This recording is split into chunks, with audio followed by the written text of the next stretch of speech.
In criminal cases, the burden of proving that an accused person is guilty lies on the prosecutor, who must establish the crime beyond all reasonable doubt. And this can only be effectively done by relying on evidence arising from investigations. You are watching NAPTIP on the Move, and I am Emmanuela Okeke. Thank you for joining us.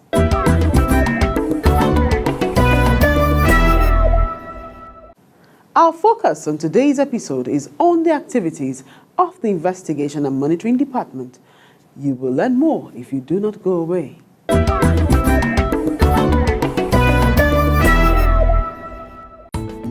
Defined by the Oxford Dictionary as the examination of facts about a situation or crime, the act of investigation is the primary way to gather evidence for the prosecution of offenders.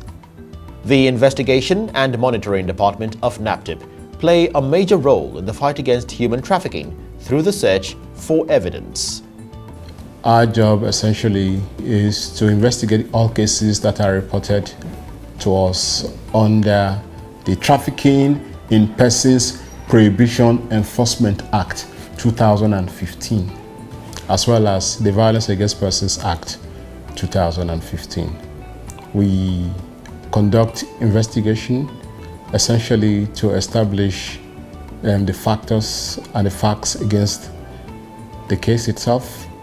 We try to understand the motive behind the crime, and we'll try to see how best we can, first of all, rescue the victim for protection and referral for counseling and other psychosocial support, and in the process to ensuring that we get witnesses that will help us establish the case against the suspect, and then ensure that all persons that are involved in it are brought to book.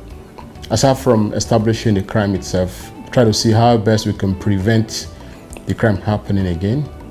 Every case has its own peculiarities, so when a case is handled, we try to see what lessons we can learn to see how we can improve upon our services in future activities relating to investigation. To effectively investigate human trafficking cases, information must be received, analyzed, and reviewed by a well-trained team of investigators and officers. We receive direct complaints from members of the public. Somebody has an urgent complaint, the person comes down here, they are referred to the department where officers are on the ground to receive complaints. We have a 24-hour monitoring center, call center essentially. We receive calls round the clock. At the same time too, we have referrals from other agencies, NGOs, the intelligence services and all that. Every case that comes is handled by the three department activity, more or less. We have from investigation, we have from legal and prosecution, we have from C&R. Why we do this is this: we wanted a guided action in the process of investigation, so that way, as the case unfolding, the legal man on the team will be able to guide the investigation properly. These are the steps you need to do, these are the things you need to do. But then they are not taking on the responsibility of the legal department itself, no. They're just guiding it. And at the same time, those from C&R, CNR essentially they're for counseling and rehabilitation.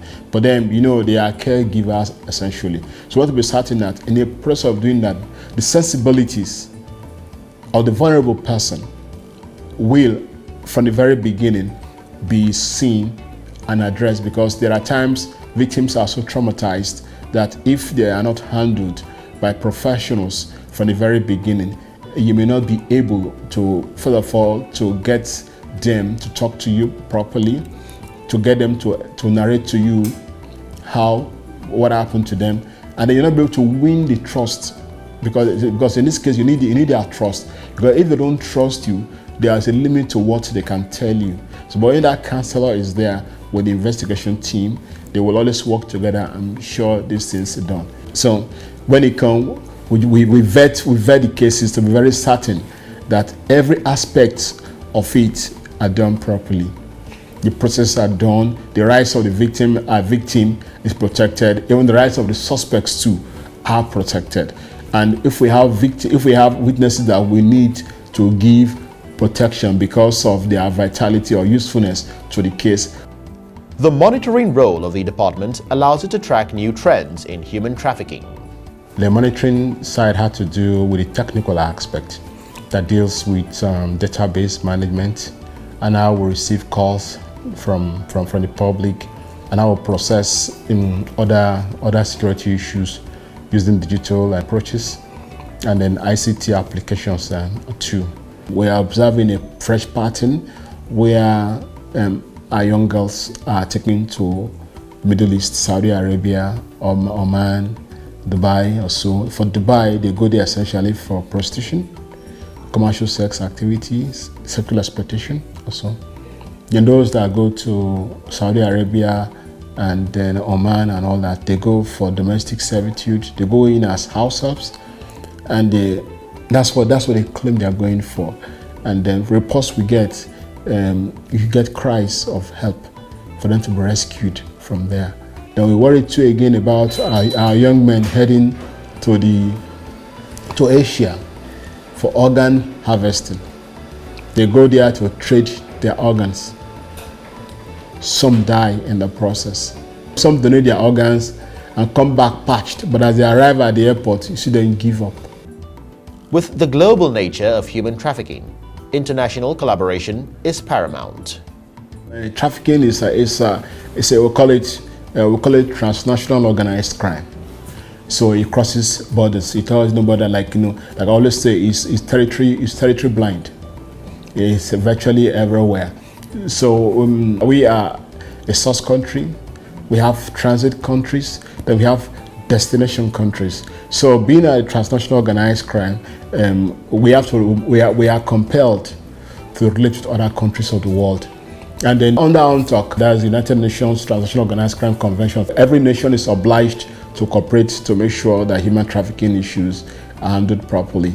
So yes, we liaise with them. First of all, like for West Africa, we have the ECOWAS Treaty. We have active collaboration with the police in Ghana. We have with Benin. We have with Togo. We work with the police of Burkina Faso. We have with those of Mali. Then across, about 3-4 of our men were in Spain to work with the police in Spain to conduct raid. They were able to rescue some victims, arrested about 5 to 6 suspects, and they were in a castle outside Madrid, where these girls are housed. And then with the Italians, and the same thing. With the British in Switzerland, we have an ongoing relationship with them. We had a meeting with all immigration and police liaison officers in the embassies, because with them, they can always reach out to our law enforcement colleagues that are outside in destination countries. UNODC, with Interpol too, we are open to such international cooperation issues when it comes to general crime investigation. The oath of secrecy is a major factor that hampers speedy investigation. I recall while I was serving in Rivers, where if a man is summoned by the police, the man will not go. But if a man is summoned to appear for the shrine of Ahmadiyya, the man will start running around to see how he could be rescued from being summoned to that place. So for our victims of trafficking, they always say that they go to Ayilala Shrine in Benin, their hair, both hair, armpits, pubic, and all that. Their nail parts, maybe their parts too, and all that they are taking, and then they are made to take oaths, oath of secrecy, an oath of compliance, and the rest of them. These are control mechanisms. We've told them several times that this is don't work. It has nothing whatsoever on you. But then, like, because of the personal, the intimate part of them that have been taken from them, some even take blood. They take drips of blood from them and all that through this menstrual thing and all that. So you just believe that their life is tied down. So what we get is that when some get to know this, they open up and tell us that this and this and this and this is it. There are those that are scared stiff. You cannot break them. But what you do is you try to see how you can get other evidence surrounding them to see how you can persuade and tell them these things don't work.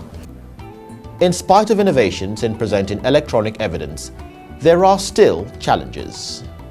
Now you can take electronic evidence, you can do video conference and all that, because there are times where victims are very reluctant, as well as victims that are in other jurisdictions across the country. They are reluctant to come to Nigeria to come and get them because of danger to themselves, their families, and then the presence of confraternities and cult members that are also there involved. So with video conferencing now, it will be easy for us. Then we have some issues that have to do technically, in the sense that, like funding. Funding is fundamental to any operation that you handle. Then you need to have logistics in place. You need to have sufficient support from government, from everybody, so you to make your work very well. And again, one other challenge had to do with the pace by which we put our cases in court, because it's an issue most times where you put a case up and the case suffers numerous adjournments. The witness will lose interest. The victim himself will say, okay, I didn't want to go into this matter again. There's a case of somebody that was trafficked that came. The case has been in court several times and all that. In the process, God helped her. She got married. She got 2 kids. And then the case is just coming up now. The guy just came and the victim just came and begged her, say, in God's name, what if I want to let it go? I'm already married and settled. My husband doesn't know my background. If I'm exposed here again, what will happen to me and my marriage and my children?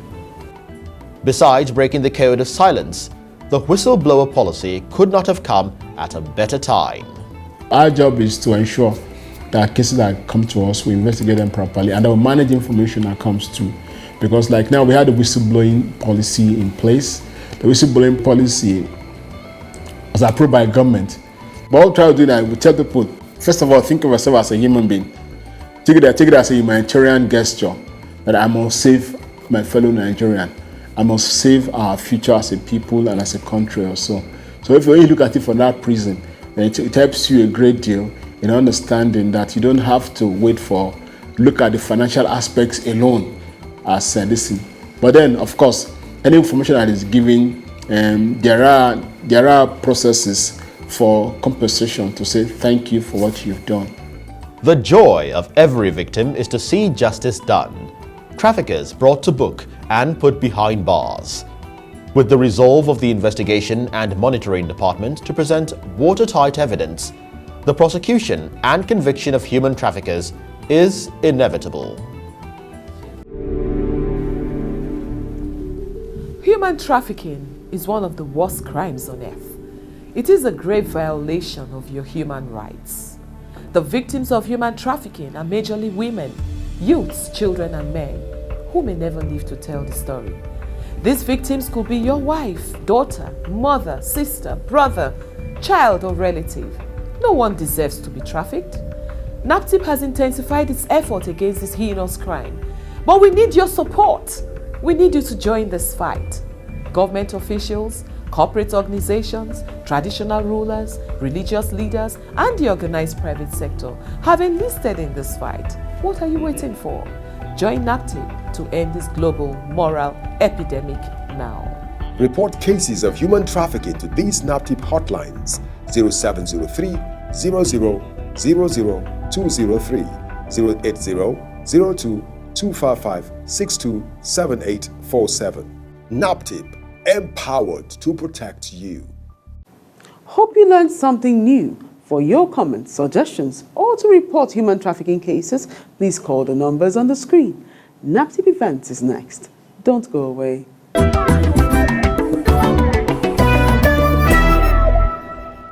The Director General of NAPTIP, Dame Julie Okodondi, and her team visited the Executive Vice Chairman of the Nigerian Communications Commission, Professor Umar Garba Dambata.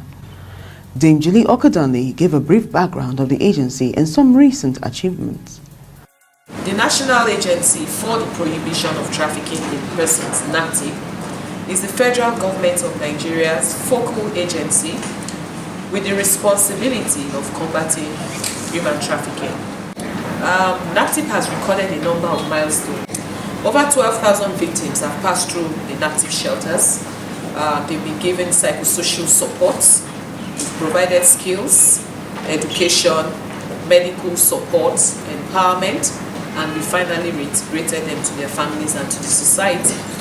We also have victims who have graduated from tertiary institutions. In the last few months, 2 of such of them graduated, one with a 2-1 in accounting, and they are all under the sponsorship of NAPTIP. She then highlighted proposed areas of closer collaboration with NCC. And the ECC can help us bridge the communication gap between the distress and emergency response agencies.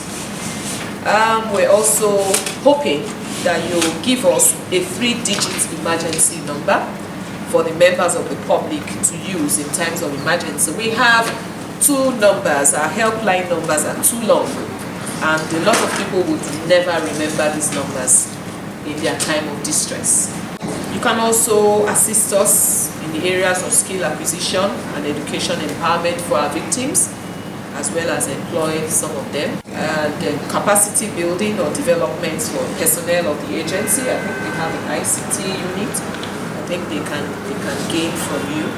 Responding to the areas of partnership raised, Professor Umar Garba Dambata promised to provide services within their powers. We have our 112 as our emergency number, the equivalent of 911 in other climes. And this emergency number links citizens of the country in distress to the emergency agencies. There's about 4 agencies, initially, but there's a provision for the structure to be expanded, to include additional agencies like NAPTIP. And berating the spate of human trafficking, Professor Dambata also pledged to aid NAPTIP in its investigations and provide ICT training.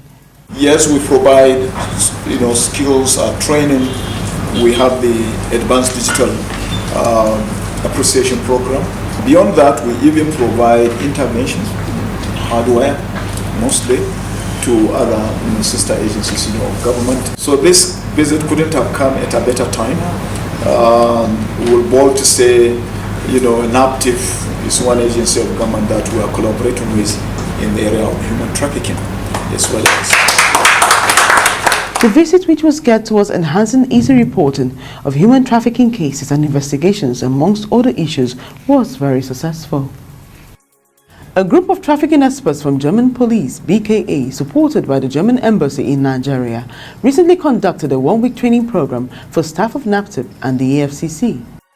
The training, which highlighted the importance of sharing intelligence and operational experience between both nations, had the ambassador of the Federal Republic of Germany, His Excellency Bernhard Schlagheck, in attendance.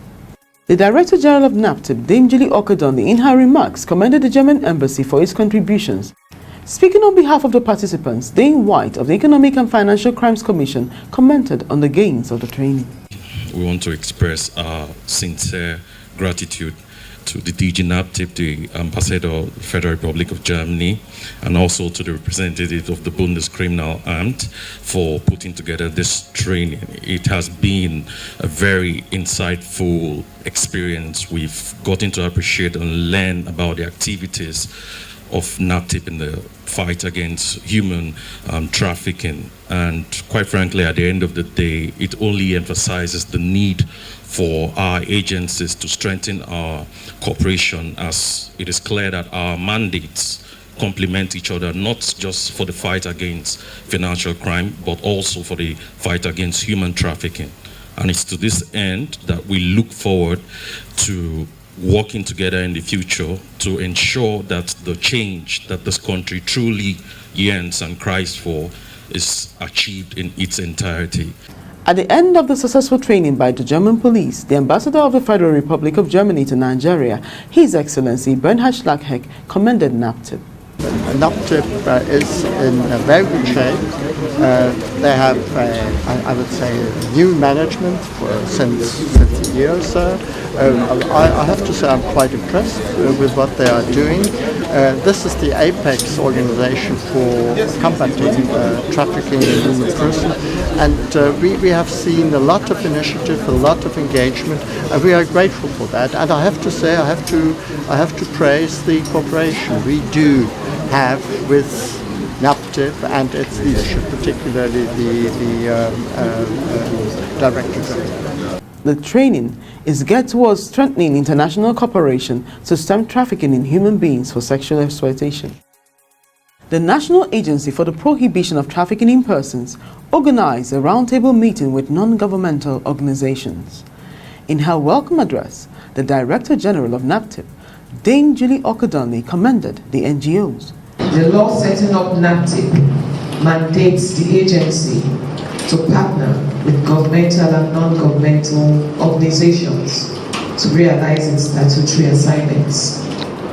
I am very proud to say that NAPTIP has indeed been blessed with the expertise, unalloyed support and collaboration of a variety of civil society groups over the years, many of whom are represented in this room. I applaud you all and thank you most sincerely for your undoubted commitment and energy towards the eradication of human trafficking in Nigeria. She then stated the purpose of the forum. Since inception, NAPTIP has worked assiduously to achieve its mandate, which is primarily to use a combination of policies, strategies, and programs to stem the tide of human trafficking, which remains a major challenge to human, national, and international security. This meeting could not have come more at an auspicious time like this. We need to reevaluate our engagement and forge better working relationships in order to strengthen our national response to the dangers of human trafficking, especially with respect to the provision of services to victims of trafficking.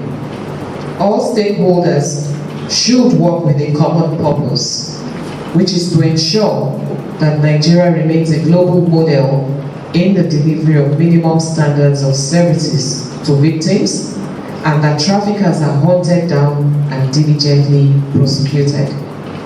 Representatives of the various NGOs present responded to the issues raised by the Director General and made suggestions towards bridging the gap between policy and action. They also commended the new leadership of NAPTIP.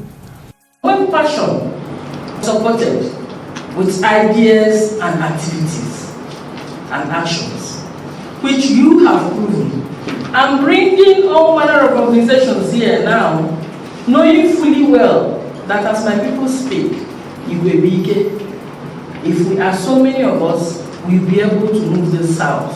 But a singular person cannot just do it all. I must say thank you. At the end of the roundtable, the resolutions reached were adopted.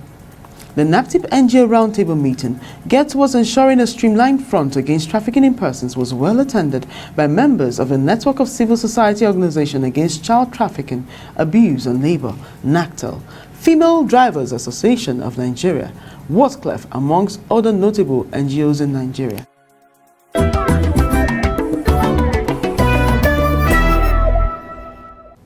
For more enquiries and support, or to report cases of suspected human trafficking and child abuse, please call NAPTIP hotlines on 0703 0000 203 or 0800-2255-627847 or email info@naptip.gov.ng.